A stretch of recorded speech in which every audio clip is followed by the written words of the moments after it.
Hello and welcome back to Up the Gut.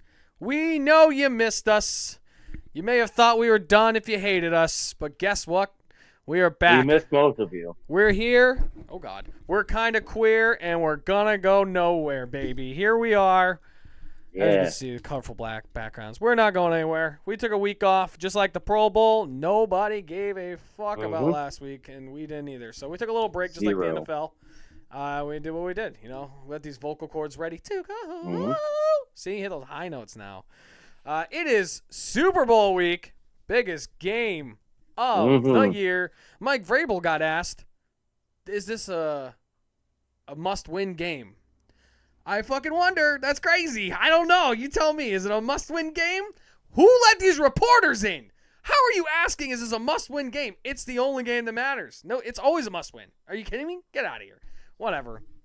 I understand that you're literally doing interviews all week for I don't know, collectively 9 hours, and you have to come up with new questions. But that kind of seems like one you could leave off the fucking list. That seems like a rhetorical question. I don't get it. That's been on my mind for a while. Again, thank you all for listening. Thank you all for joining us. I have to give a shout out to my neighbor, Linda. I found out that she watches the show when I was shoveling the driveway during that massive snowstorm we had. And that's how she knows that I curse. I'm so nice in person. But fuck, on here, who cares? My wife's family found out that I know a lot of different curse words and different way to articulate certain things by these episodes. So it's a different me that they found out exists in the world. So yeah, new podcast, new you. Look at that one. Don't even need the year, just need a podcast. All right. So yeah, Super Bowl week. Biggest game of the year. Apparently, people need to know if it's a must-win. It's obviously a must-win.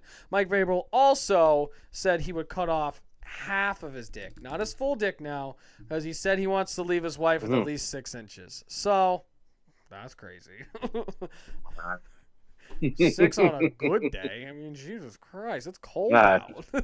Yeah. Anyways. Jesus Christ. Yell at Mel. My yell at fuck Mel is... fix the fucking Pro Bowl. I am fucking tired of it. I can't stand it. It'd be cool if you did something like the games, bring back the quarterback challenge. That was interesting, where they do the obstacles, hit everything. That was cool. Now you're doing flag games, dodgeball. This Shedeur Sanders is in the fucking Pro Bowl throwing interceptions in a fucking flag game. Stop letting that shit in, because the Pro Bowl means nothing now. A Pro Bowl on my resume. Who the fuck cares? You let Shedeur Sanders in there? There's guys turning down Pro Bowl invites because they think it's a fucking joke. They're like, I'd rather just focus on next year because this shit don't mean anything. It doesn't mean what it used to. It doesn't mean anything at all. Having a Pro Bowl on your resume is just like, oh, people like you. Or, oh, you were popular that year. Big fucking whoop. You didn't do good. You weren't top statistics. Right. It's not what it used to be. The top guys are not in the Pro Bowl. A lot of that changed when they decided to do the Pro Bowl the week before the Super Bowl. So you have these guys in the Super Bowl that are top guys that don't get to go there, and then you put fucking Shedeur Sanders in there. I don't excuse my language. It's fucking retarded. Fix this shit, and that's why I keep losing viewers, because it fucking sucks. There's no fucking point to it. And Joe Flacco said it the fucking best earlier when he was like, yeah, this generation is just soft. Because they're a bunch of pussies. They don't want to get hit. CTE and all that's real. Yeah, we get it. But he's like, they signed up to get concussions, get hit, play the game of football. They know the risks. And then you're just taking it all away. People can't play the sport. Well, you can't even play the fucking Pro Bowl. Because everyone's like, oh my God, what am I going to do? Figures the fuck something out. Because I forget it's even on. They were so bad that they put it on a fucking Tuesday this year. Not even a Sunday. It was on Tuesday. That's like when a show's about to get canceled on national television. They move it to the non-primetime slot to finish out the last season, and they're like, oh, that's it. Because nobody gives a fuck anymore. You're going to move it from Sunday when football's always on to Tuesday? Football's never on a fucking Tuesday. Because it's ass. It's ass. I fucking hate the Pro Bowl. A lot of people do. You know what games? You know what games are on the Bahamas? Tuesday at 10 a.m. middle of that work. No one gives a shit. I probably haven't even heard of the teams that are playing in it. That's who watches those kind of things. My Yell at Mel is going to be something a little bit more similar, um, but it's going to incorporate the four major sports. And for the people that do watch this in other countries, um, apparently I'm huge in China. Just saying. Well, Um, in more ways than one, better. apparently, Hey, uh, um, me the love four you long major time. sports here: basketball, baseball, football, hockey.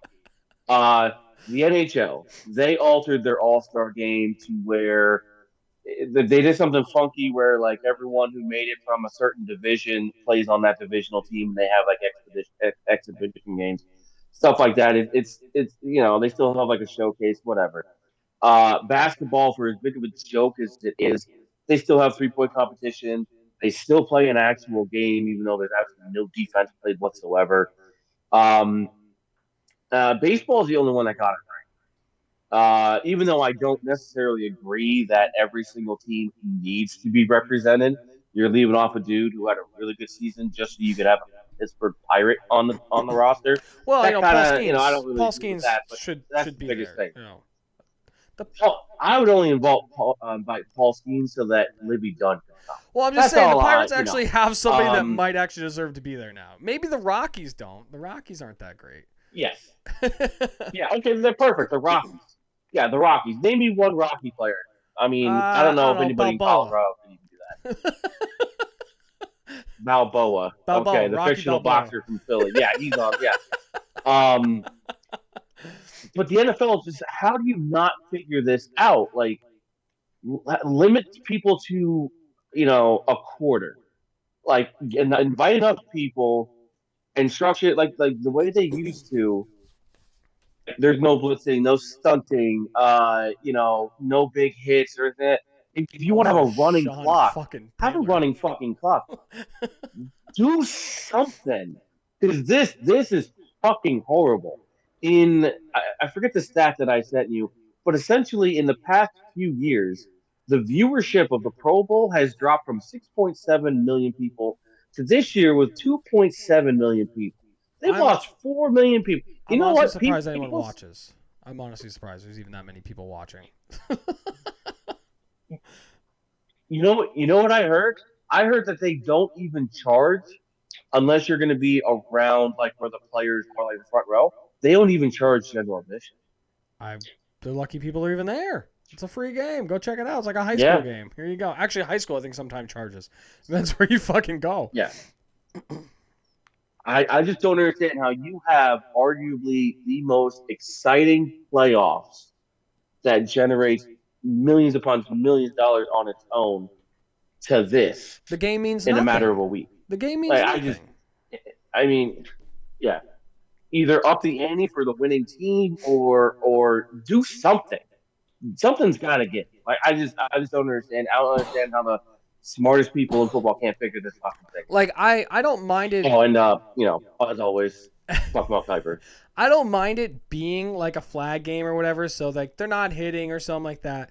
But like make it more entertaining than like what the fuck we're getting, because like that shit's a fucking joke. They're playing on like a fucking 30-yard field. Mm-hmm. These guys don't give a shit. Yeah. It doesn't mean anything. They're kind of just dicking around the whole time. There's no point to it.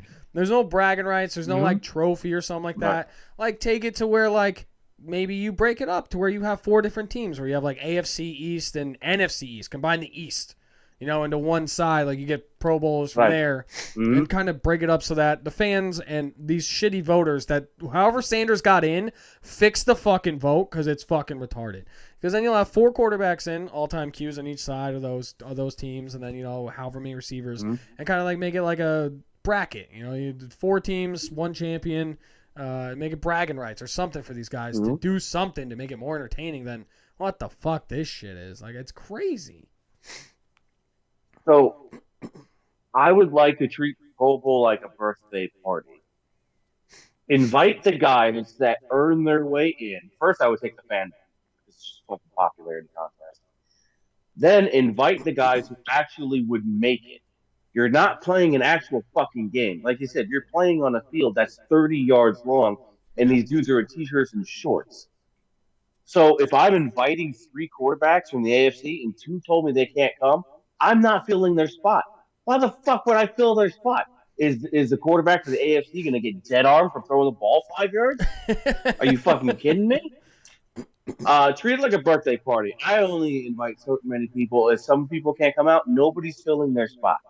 But if you're gonna fill the fucking That's spot, just me. don't pick the shittiest fucking quarterback to fill the fucking spot. Go down the list at least. They apparently they did. They went through everybody, but Justin Fields. They went to him before they went to Shador, and Justin Fields says, "Nah, man, I'm good. I have to focus on next year." And So that's how you Justin know Fields is it's turning a you fucking down. joke. It's a fucking joke. Do backups before Yes. Sanders. I don't give a shit. Should have Gabriel before Sanders. I don't give a fuck. Nobody. I didn't joke. I didn't fucking matter. It's a joke. It's a fucking joke. The whole thing's a fucking joke. Yeah. I'm tired of it. It's a waste of a fucking. It's a waste of Well, anything. just do what the NBA does. Just get like the top 4 quarterbacks, no matter if they're AFC, NFC, and then appoint whoever has the most votes as team Draft the captains, co- and they draft the fucking teams. televise that draft. Actually, that's actually not a Yeah. bad idea. Do 4 teams and do kind of like what I said, a tournament. Have them draft their teams, and then you have bragging rights at the end of the year right there. You know, at least like, oh, I won the Pro Bowl. Here's my trophy for the Pro Bowl. You make so much fucking money that you just raised the salary cap another like fucking $30-40 million. It was like $20 or $30 million. I think you could afford to make a fucking $30 trophy for a fucking Pro Bowl tournament, because at least it'd be fucking interesting. Jesus Christ. Right. All right. Well, As always, fuck the Pro Bowl and fuck Mel Kiper Jr. We got the Super Bowl. always.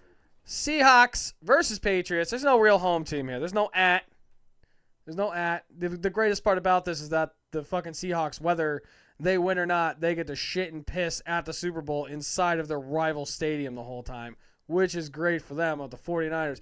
Both teams also refuse to use the practice field because they're afraid of what the 49ers have said about the injuries and having those facilities too close to the practice field that might be causing all the injuries for the 49ers.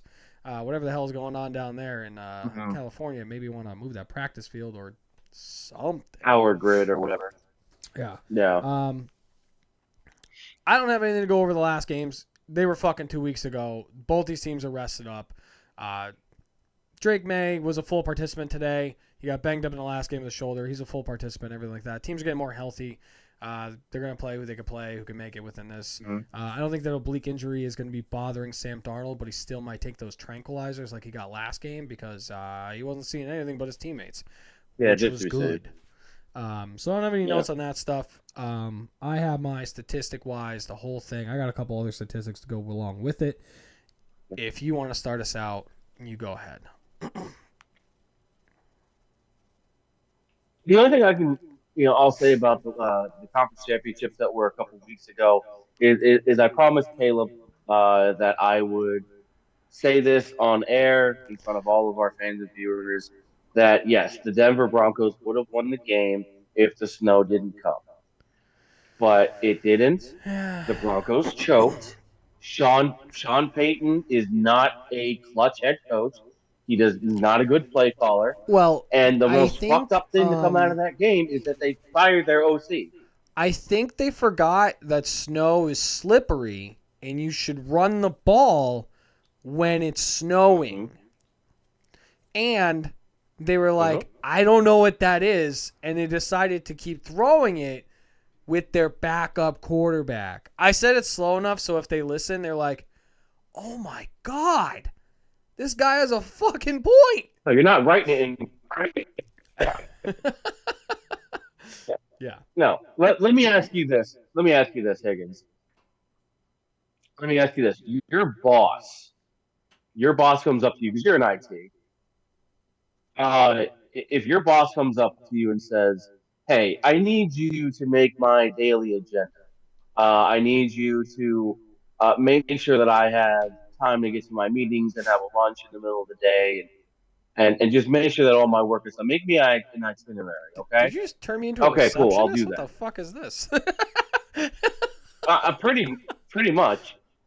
So then you do that. You do your job, and now you leave it in his hands to do his job, right? Well, he misses a few meetings. He's caught sleeping. maybe he gets up like during a Zoom meeting, doesn't have fucking pants on, Oh. whatever the case is, and he gets in trouble, like big trouble. He says, "Well, this isn't on me.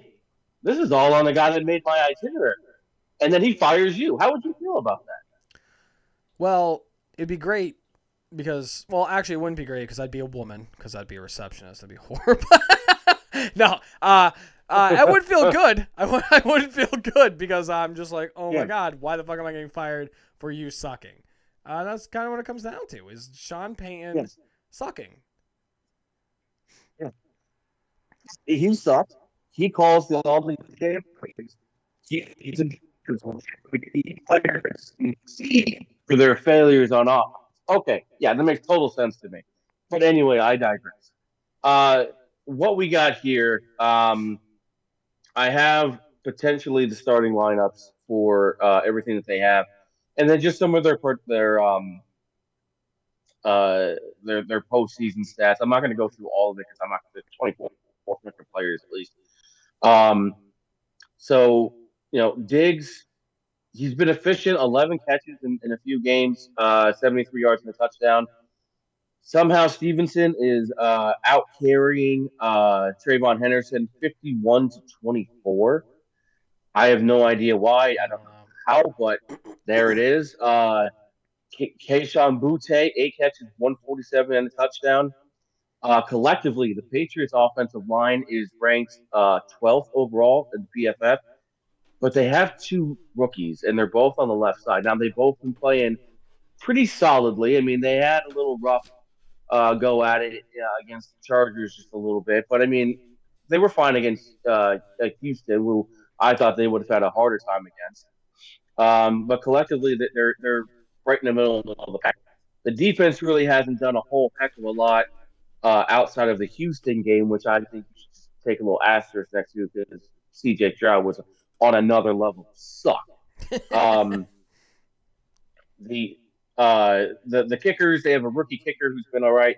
4-6, his longest is 39. He's gonna probably have to make a longer one than that to if they're gonna win the Super Bowl. On the flip side of Seattle, you got Sammy D, who was yet to throw an interception, 37 completions, 470 yards. They're pretty thin at the running back spot. Kenneth Walker is basically their really only real threat. Um, JSN's going to get his stats: 13 catches, 172 yards, and touchdowns. Shaheed really isn't a threat on offense. He only has one catch, and that was that bomb for 51 yards. But he adds that little X factor when it comes to the special teams, where he's got 3 returns for 147 and a touchdown. Then Cooper Kupp's doing his thing, 9 catches, 96 yards. The offensive line for them is ranked 17th, and they also have a rookie guard in Gray Zape. So you have a more veteran offensive line, and I would argue a better offensive line than New England. But when you look beyond the starting five, I think New England's a little bit deeper. If Charles Cross and Abraham Lucas can stay healthy, I have to give the edge to Seattle, but they've been known to get banged up a little bit, and there's no depth. I'm not even saying that there's a good swing tackle behind him. There's no depth. If one of them go down, it's hunting season on whoever comes in. And then again, Seattle's defense, they really haven't done much as far as the turnovers or sacks are involved. They just play solid defense. They prevent points from being put up, and that's the real thing. And then right here to me is where Seattle just gains a really good edge. Jason Myers, the kicker, 3 for 3 on field goals, extra points. He's perfect on as well. Michael Dickinson, 8 punts, averaging 47 yards a punt, and 7 of the 8 have been down inside the 20-yard line. So they're getting some work out of their specialists. They are, and it's funny. I have something to go over with their special teams a little there too, or like team philosophy, really. But here we go with the breakdown. After everything, all the playoffs combined, the Seahawks are still a 50-50 in the pass run. You know what's crazy? Gotta love it. Patriots are 52-48 pass run. Look at that. Preaching that 50-50 all Crazy how that season, works, baby. right? Yeah. It's as if I had an inclination of what's going to happen here. Oh, my God. It's crazy. Keep that 50-50. Keep them guessing. And here we are. You're in the fucking Super Bowl. Congratulations. Seahawks have the number 10 pass offense with 227 yards per game. The Patriots have the number 8 pass defense with 185 yards per game. A little skewed because they did kind of have a couple snow games in the playoffs. They did play the Broncos, and they had a backup QB, and they had a snow game the game before that, or like flurries at least. So, it kind of helped those numbers a little. Patriots pass offense is still pretty high, though. It's 6th at 235 per game. And the Seahawks pass defense is 11th with 200 yards per game. The Seahawks rush offense is 10th with 124 per game. And the Patriots rush defense is 4th, only giving up 97 yards per game. And the Patriots rush offense is 5th, going for 129 per game. And the Seahawks rush defense is 3rd at 94 yards per game. So it's going to be a little tougher on the ground for both these teams. Yeah. I don't think it's going to be as hard in the air as, that's giving up, like, they only give up 185 yards per game, the Patriots. I don't think it's going to be as hard for Darnold because, like I said, it's going to be a little skewed because they did have a couple games where, passing was a little hard. Going up against a backup QB and last week kind of skewed those numbers a little bit there. So I don't think it's going to be as hard. And they might just end up splitting it where, they're going for about 220 each in the air. But the difference is going to be who can get it going on the ground. Especially those stout rush defenses. I mean, they each run for about the same 10th and 5th, but it's a separation of 5 yards. I mean, you're not really talking about one carry essentially. A good carry for 5 yards is the difference. What's crazy is these teams have a couple random stats when it comes to percentages and how they run the game. Their third down percentage is exactly the same at 40%. So they're converting third downs at 40% of the time. Both of them. 40% of the time they're converting their third downs. Wow. Okay. They also have the same exact number of third down conversions per game at 4.9. Exactly 4.9 each. They are converting 4.9 third downs per game. They also have the same exact yards per play at 5.9 yards per play. Same exact fucking yardage, which is crazy. Okay. They also have the same amount of first downs per game where they get 20 per game. Yep. And then the average possession for both of them is a minute difference. The Seahawks are 30 and the Patriots are 31 minutes. That's how fucking close these teams are at being. And that's just some of them. My God. There are some different ones. And the main different ones are like philosophy-wise where the Patriots go for it on fourth down a lot more than the Seahawks do, but the Seahawks trust their defense, I feel like, a lot more, and they don't get in those situations where we don't need to go. Especially if you have a punter putting it inside the 20 all the time, and then your defense is stopping the run, stopping the pass, and playing as well as they did. You don't need to keep going for it, especially when you're blowing out a team in your conference championship, and they're like, we're going to play in the fucking stadium. Here we go. You don't really have to go for it on fourth down, Right. But here is something that is also very different is their sack stats. Now, sacks given up per game. The Seahawks are giving up 1.7 per game. The Patriots are giving up 3.2 sacks per game. And right there could be the difference. I like you mentioned the offensive line. One is a lot better, which Seahawks right there is a lot better. And the Patriots are giving up those sacks. They're giving up those plays. And speaking of that too, the sack percentage per game, per play, the Seahawks are 5.65%. They're giving up a sack. So, like 6% of the time when they're passing it, it's going to be there's a chance of a sack. The Patriots are at 9.8% of the time. It's a pass. It's going to be a sack. So you're almost at 10% of the time. 1/10 of the time, there's a chance it's going to be a sack. So 1 in 10 passes, he's going to get sacked, essentially is what it's saying. Which is crazy because you're going to drop back. I feel like you're going to have to drop back a little bit more in this game. He might have to drop back about 30 times, so he's getting sacked 3 to 4 times. That's not counting the times that Drake May leaves the pocket or takes off the middle to avoid a sack too. Yeah. So he has to take off a lot more. Definitely gonna be under pressure. Yeah, he has to take off a lot more than Darnold does. That offensive line is giving up quite a bit. But the only thing that really separates them is the Patriots go for it on fourth down a lot more, and the sack percentages. But other than that, they have those even stats to where like you get to third down, there's the same exact percentage of them getting it. They're gonna get the same amount. It's possession wise. Are one of them gonna be able to hold on to the ball longer so the other team doesn't get their 30 to 31? One of them's gonna get like 35 to 40 minutes and make the other team work for it. A couple things that come into that. Now, my key factors for the game is Shaheed.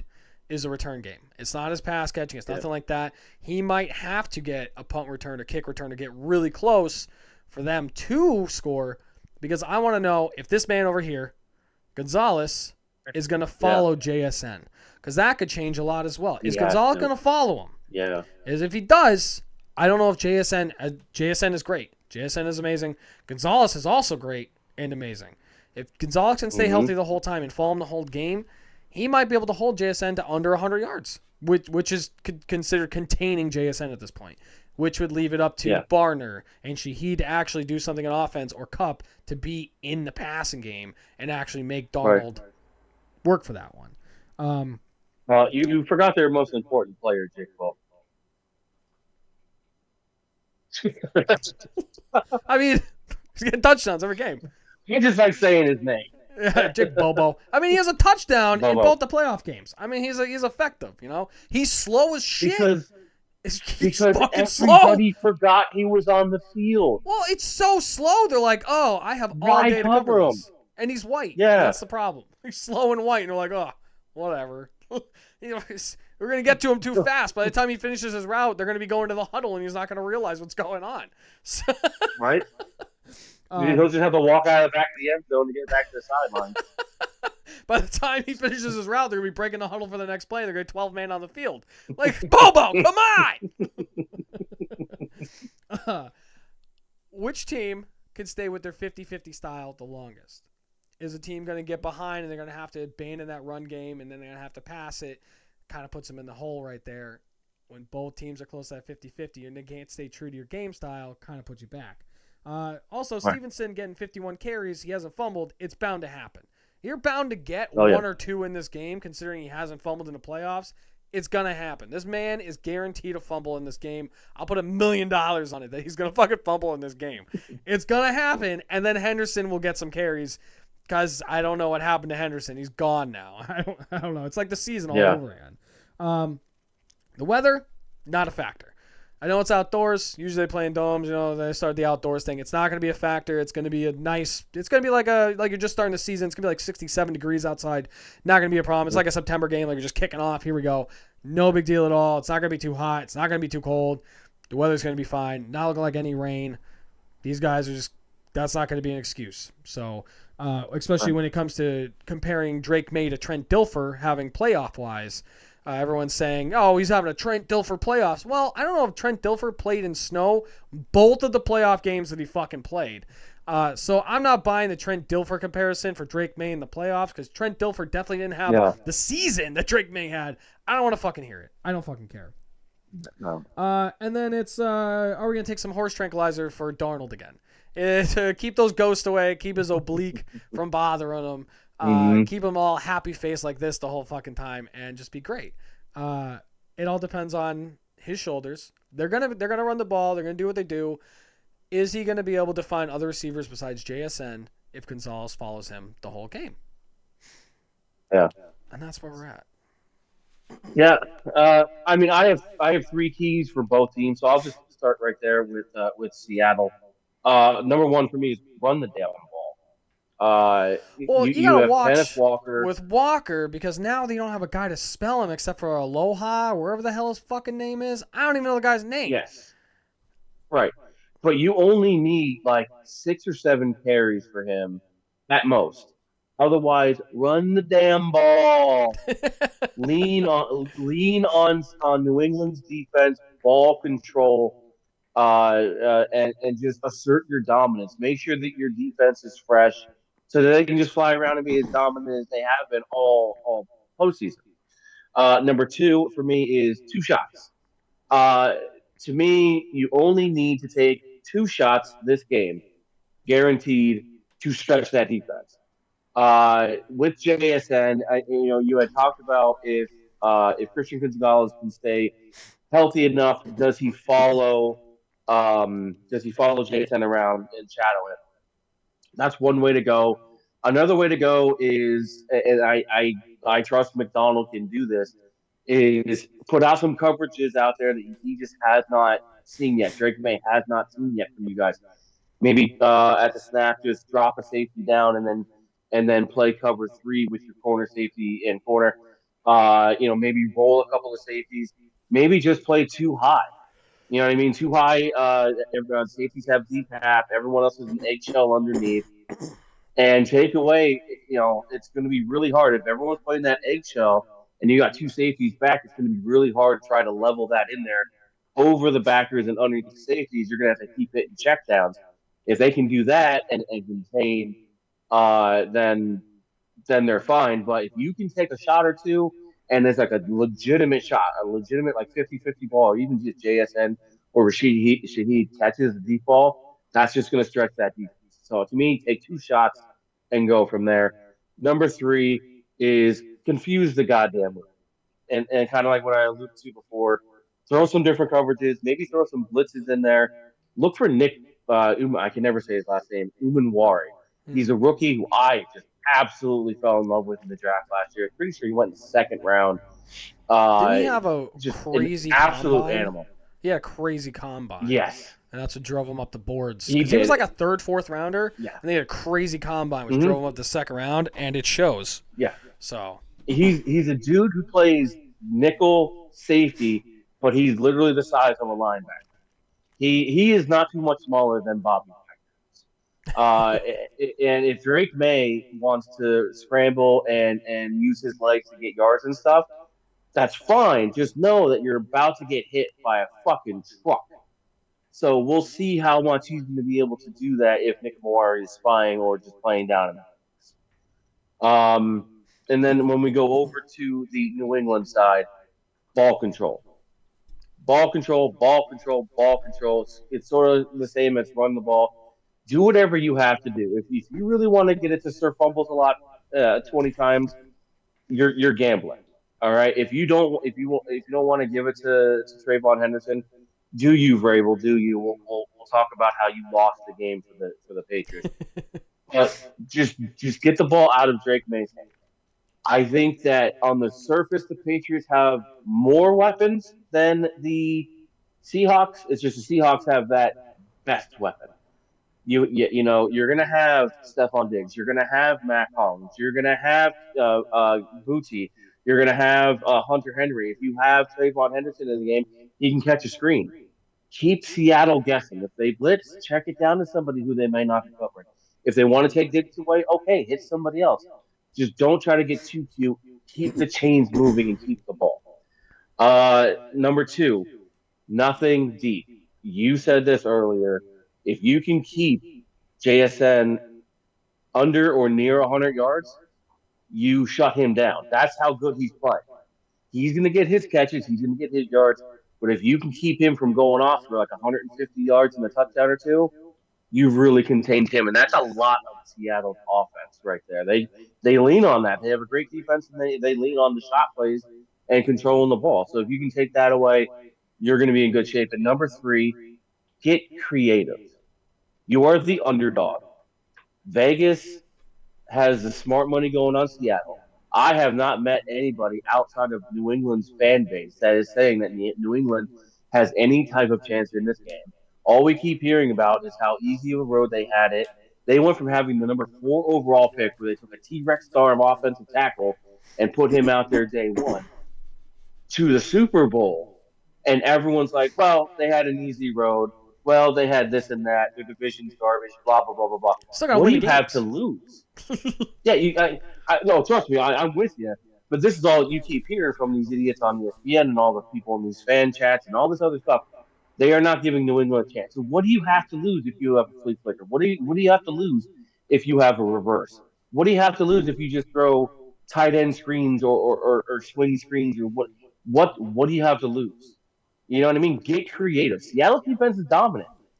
You're going to have to get creative to score points. I don't think they're going to be able to just go conventional up and down the field. I do agree. I do. They really are the underdogs, which, it's because everyone's like, oh my God, they had the easiest way all season, all the playoffs. Oh my God. They still had to win those fucking games. It's the NFL. We've seen crazy shit happen all year where teams should not win and they fucking do. They still had to go to Denver, which is not easy. They had to go to Denver, play in the fucking snowstorm in a mile-high city, and they still fucking won. I mean, granted, it's because Sean Payton is retarded, but they still fucking won. They still won the games they had to win. Honestly, the fucking Seahawks had an easier route because they didn't have to do shit. All they do is show up, and the other team just fucking laid down for them in the playoffs. Jesus Christ. Now, I would have to go back and look at this because it doesn't stick after I say it. But New England and the Chargers, I don't think they played regular season. Houston and New England, I don't think they played during the regular season. I know Denver and New England didn't play. So you have them going against three teams that they were unfamiliar with. They've just seen tape and common opponents and stuff like that. And Seattle played two divisional rivals that they play twice a year every year. So it's third round each time. They get a third round. They see them twice already. They know exactly what they want to do. Exactly. You know, I mean, for that round. All right, right here, right now, I'm going to ask you, who has the better QB? You have these two QBs. Who has better QB? Better QB room right here. Better QB playing right now. To me, I have to take Sam Darnold. He's going to be the NFL MVP. Okay. Better backfield. Better backfield.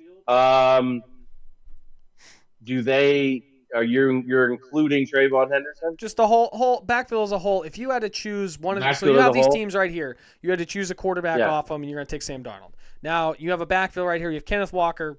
That's it, because Charbonnet's out. So then you have Stevenson and Henderson on the other side. If you have a backfield to take for the game, who are you taking? If we're considering the backfield as a whole, including the entire depth behind them, I would have to go New England. Okay.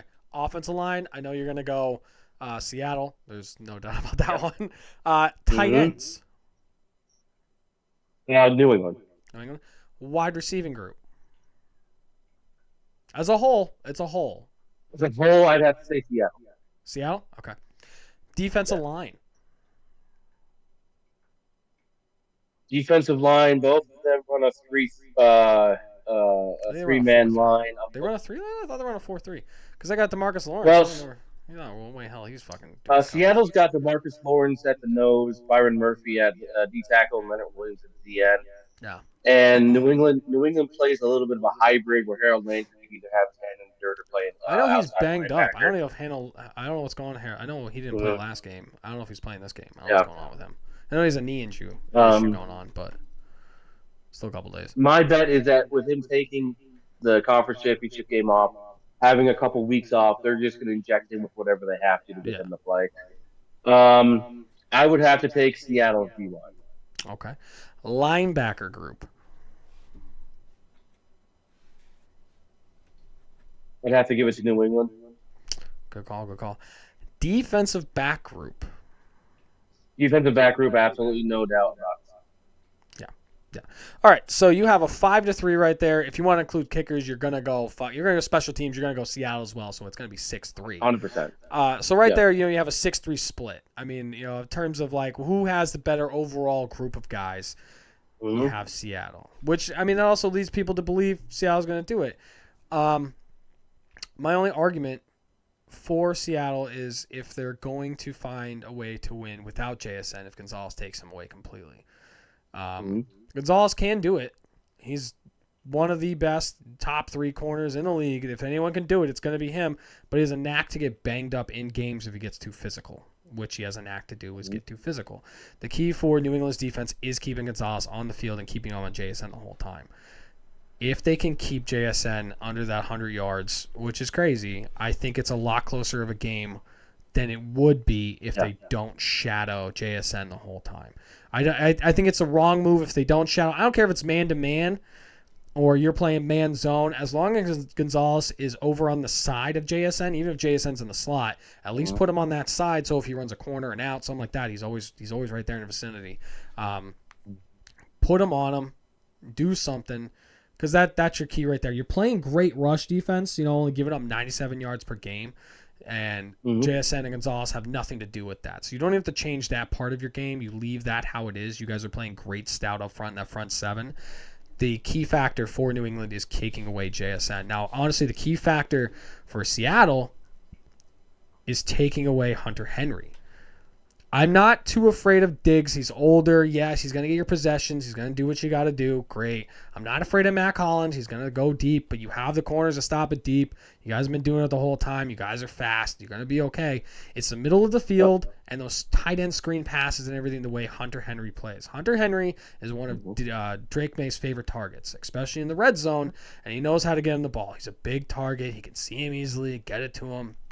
If they could find a way to hold him, I want to say under about like 60, 70 yards, because I feel like he's going to have a huge day just for the fact of Drake May's going to need him, especially as like a drop, like a dump off, an option like, oh, I got to get rid of the ball. Here he is. Or, oh, they're running that too deep and he's crossing over the middle there and I got to dump it right over the top of these linebackers, which we've seen Drake May's able to do, especially against the Chargers right over fucking Derwin James' head right for that touchdown to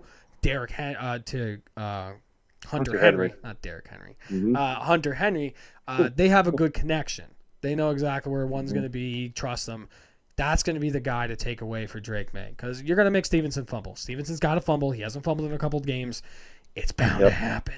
And then Henderson, I don't know. I mean, it depends if they trust him enough to actually put him in the game if you have to worry about him. If they put him in the game, then you have to worry about him. But right now, you don't really have to worry about him. You got fumbles a lot, and then you have Hunter Henry to worry about. And that defense, they're just God. I'm gonna go Seattle in this game. I'm not going underdog. I'm not doing anything. I am gonna go Seattle in this game just because of you got that 6-3 positional group. You're taking 6-3. Right. Seattle is getting to the quarterback a lot more. They're not giving up as many stacks. They're doing the whole thing they have to do. These teams are pretty even when it comes to third down, yards per play, that whole thing right there. But the confidence that the Seahawks are riding with and how much they've just been dominating teams maybe inflates their ego a bit. But I think with the way that the team is structured and their head coach, I don't think it's letting them inflate their egos or get to their head a little bit. Right. Especially after, Woolen had that penalty like a fucking retard, giving up those fucking yards and everything. And then after the game, he's like, never again. I'm sorry, guys. That's my bad. I know they won the game, but he's like, my bad. That's not happening again. I don't want that to happen again. I can't do that again. I think they have the right head. I think they are heading in the right direction. I think it's great to see the Patriots. It's not great. I'm tired of the fucking Patriots being in the Super Bowl in the playoffs. It was so nice. It was a nice 5 fucking years, 6 years, however fucking long it was. It was so fucking nice. It was as nice as not having the fucking Chiefs in the fucking playoffs this year. It was so fucking nice. I'm actually mad they're back. Great for Drake May. That's great. Just go away for like another 5 fucking years and then come back. I don't care. I don't fucking care. It was so nice. Go away. I never had anything against New England until fucking bitch boy Brady got there. And then the whole cheating scandal. All the time. It's not even Brady. It's just that they're back again already. It's not their fault that they are run great. Your fans had nothing to worry about this entire time. It's like they didn't even go through misery. Like, they never had their Cleveland Brown seasons where it was like, are we going to be good ever again? Well, all right. Well, not Cleveland Brown seasons. I guess New York Giants seasons where they went to the Super Bowl and now they suck. And everyone's like, when are we going to be good again? You never went through New York Giants season. Like your seasons where you're just like, oh, this is going to be it. And it never is. But you know what? Every year now you're like, this is going to be it, because you're back. You're fucking back. Everyone hates it. I don't even care. Fuck the Patriots fan. Everyone hates it. Everyone was tired of it. I'm tired of it. It was nice. It was a breath of fresh air. The Chiefs ruined it, but it was a breath of fresh air. Not having the same fucking AFC team in the goddamn fucking Super Bowl every year. Chiefs ruined that. We now hate them. I hate the Chiefs and I hate the fucking Patriots because I'm just tired of them both. Both of you go away. Just go away. Ladies and gentlemen, I'll peel back the curtain a little bit. This man absolutely hates the Patriots because they are actually America's team. They are red, white, and blue, and they're named the Patriots, and he's a Cowboys fan. They don't have a star. They're the stars, baby. They don't. Actually, you know what? On their helmet, they do have a star. That doesn't count. Plagiarism. They stole it. Yeah. It's like a true Patriot. They stole it. Let's see if I can do this. My pick for the Super Bowl is. This will take 20 minutes. Oh my God! Didn't see that coming. Look at that. Look at that. Seattle Seahawks. The one thing that I think can fuck up Seattle is Sam Darnold does have those games where he just throws 2 or 3 interceptions. If he does that, if he turns the ball over a couple times, then New England can, oh, I don't know, do key number one and have ball control, Seattle's in trouble. Seattle did put up 41 against San Francisco, and they put up 31 against Seattle, or I'm sorry, against the Rams. Um, but that was because they would force turnovers, and that's when they ain't got the ball. They're not scoring a whole heck of a lot. Patriots, I understand they were going against the Chargers, Texans, and Broncos in the blizzard, but they don't. It's not like they're allowing 30 points a game and scoring 40. So if Darnold has a game where he throws 2 or 3 interceptions, I can see it going New England's way. But I just think Seattle is too disciplined. They have too much talent. They're going to have a Super Bowl MVP. They have a league MVP in Sam Darnold. He's going to be able to flip off everybody from New York, flip off everyone from Carolina, saying, "Fuck you, New York. You tried to ruin me. Fuck you, Carolina. You had me split in time with Baker fucking Mayfield. And now I have a Lombardi trophy to shove sideways up your fucking ass." Well, he can also flip off the Minnesota GM who just got fired. He uses PFF to fucking choose his fucking players in his team because that's the reason why he's not in Minnesota anymore. That came out that it was his call, which is all right. So, by the way, this wasn't a be quiet. This was a I have to burp, and I don't want to burp on camera. I have something to say. I was like, oh, right. Yeah, I'm trying to keep that shit in. Yeah, I mean, that's the reason why he's not there. They were going to trade McCarthy to the Raiders, apparently, and that ended up never formulating because the GM was like, no, we're running with McCarthy. I don't want Darnold. Yeah. We're doing PFF style shit. So I'll give you another little tidbit there. Jeremy Green of ESPN Asheville, soon to be a really good friend of the show. We're actually going to go have beers with him at the draft. He had a little bit of an insight, and it's definitely not out of the realm of possibility that this is even remotely true. So the ex-GM of the Minnesota Vikings took 2 weeks off during draft prep. Yeah. To be with his wife while she had her baby. Yeah, he took kudos if you have yes, kudos if you have a real job. But you're the GM of an NFL team during probably the busiest part of the year. You got to say, hey, baby, you know what? We have a medical facility here. So if you could maybe hold that thing in for just a little bit more and we could have the baby at the field, that would be perfect. But no, he took 2 weeks off to be with her. Oh, did you also imagine see a birth at the 50-yard line? The GM never went to the Senior Bowl, never did anything with the Combine, never did anything at all, and he on God's honest truth, he used PFF to decide how he was going to choose his players, the draft, the whole thing. And in the 4 years he was there, he never drafted a Pro Bowl player the entire time. He never did. The entire time he was there, he never drafted anyone to Pro Bowl, never did anything. I don't know what fucking PFF he's looking at. I don't like PFF. I'm not a huge fan of PFF. I don't think the way that they evaluate players, the whole thing, I'm not a huge fan of it. Sometimes too strict, sometimes they're just retarded. I kind of treat them like IGN when they kind of rate games because they're full-blown retards and they don't do it right, and it's just like, oh my God, I don't like it. I'm not a huge fan of it. But you gotta, if you're the fucking GM, you gotta go to the Combine. You gotta look at this stuff. You know, I'm also not a huge fan of the Senior Bowl because it's like the Pro Bowl of, college. Sure. The guys play like a quarter. That's more the Shrine Bowl. The Shrine Bowl is a lot like the Pro Bowl. The Senior Bowl is where it's like the top guys get invited to. Yes, some of them don't end up coming out. Like there was who the hell was it? It was a receiver. I'm pretty sure it was like during the practices. Like his agent came up and said, "Hey, I've been talking to GMs, and basically they said no matter what you do, you have a great game, you have a shit game. Everyone's pretty much got you pegged in the third round." So he just up and left. He up and left after the practice midweek to go prepare for the Combine. I don't know why these guys fucking listen to their agents because these agents aren't always fucking right. And, right. Sometimes you put that information out there so that other teams believe it, and then hopefully you can just grab them later, or you grab them earlier, whatever it is, it's everything you hear is not fucking true when it comes to the combine and how they evaluate players and everything. I mean, like before 49ers chose Trey Lance, which was retarded, everyone was believing they were going to take Mac Jones. And then after the thing, Shanahan was like, why the hell would I choose Mac Jones? Like, what is wrong with you guys? And everyone's like, well, everyone's like, now you probably should have chose Mac Jones. But you never would have got Brock Purdy then. But they had them believing that they were going to choose Mac Jones at 3 and they chose Trey Lance.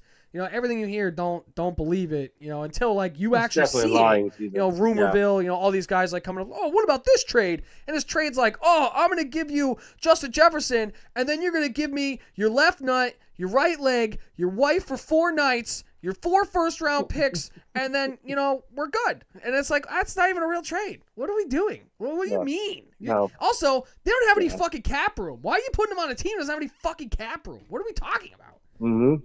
It's fucking stupid.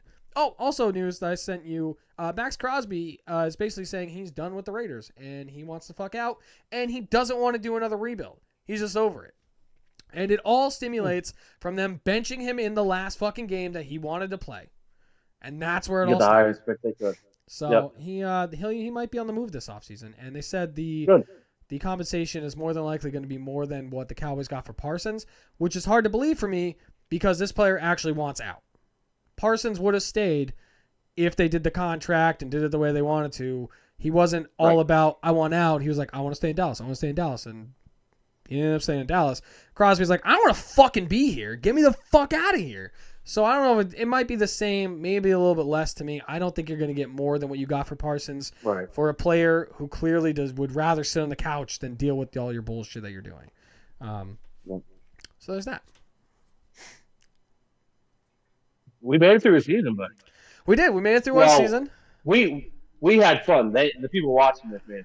No, I mean, they missed us. They missed us last week. They're happy to have us back, and that's all that matters. We made it through a season, and we are going to start the offseason. We're going to have a conversation, figure out when we're going to do our next episode when it comes to we'll probably do it next week. Go over a little bit, and then figure out what our recording is going to be for the offseason, because you're not going to have as much news. You're not going to have a ton going on. Right. We'll do it at a leisure. We'll let you know as we're doing it if we're going to do another episode next week or, or take a week off. That's all based off how the offseason goes and what we're feeling, enough to make an actual show out of it. Rather than me and be like, do you like the purple yellow or the purple blue? And then, just say there's stuff that don't matter. I want juice and potatoes. I don't want the broth. Fuck the broth. I want the meat and potatoes, baby. I want the fucking broth. So yeah, you made it through another season with us. You made it through our first season. This is our first season. We will be in technically season 2, starting in our next episode. Mm-hmm. Thank you so much for listening and following and subscribing and all that. What do you got for our adoring, beautiful fans? Not much. We appreciate every single one of you taking this ride with us, and hopefully you come back for season 2. I mean, otherwise, I do have dirt on every single one of you. I will expose you if you don't. And we're just you're all in the Epstein files. I seen it. Oh no. But we're gonna go to the draft. We're gonna have our business cards. We're gonna hand them out. We're gonna have segments. We're fans of every single team. Yes, we're gonna have a checklist. We're gonna talk to fans of every single team, what their opinion of the problems with their team, who maybe they would draft, who they would fire or get rid of, and then we're gonna post that up on our socials as well. And maybe they can tag their friends and stuff. So we're gonna grow. We're gonna boom. We're gonna make connections while we're out there. Like I said, we're gonna have a beer with Jeremy Green, ESPN Asheville, Tank Spencer out there, and we'll see where that goes. We're gonna start networking. It's only gonna get bigger. I mean, we're only gonna get bigger physically, and the show's only gonna get bigger. So this is just the beginning. Speak for yourself. I'm on a carnivore diet, baby. It's going down. My gout wouldn't allow that. My body would start laughing and say, fuck your joints. So yes, thank you guys so much for making it through a season with us. Everyone that did. If you didn't, you suck. Try it again next year. Please keep sharing, like, and subscribing, because we're going to keep going. Like I said, we're going to be at the draft. It's going to be a great time. I'm going to have a great time. He's going to have a great time. All the other men are going to have a great time. Jesus Christ. I can't wait. I'm excited for it. I'm looking forward to what we're going to do next year and what we can keep building on. And we're just going to keep getting bigger, like I said. So thank you guys so much. Keep doing what you're doing. We're going to keep doing what we're doing. And we'll see you again on another episode of Up the Gut. I'm going to say next week. We're going to do next week. The Super Bowl. We gotta go to Screw the that Super Bowl next week. Fuck it. Thank you guys so much, and we love you. And bye.